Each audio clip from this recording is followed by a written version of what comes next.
He's Armenian.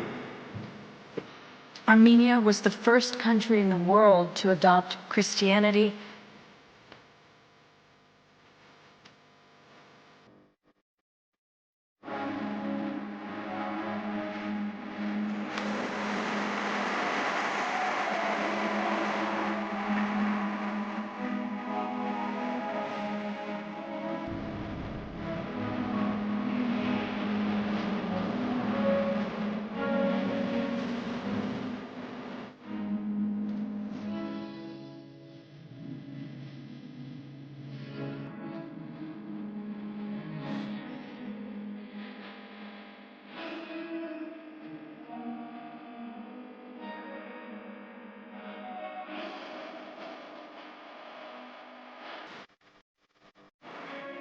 And my soul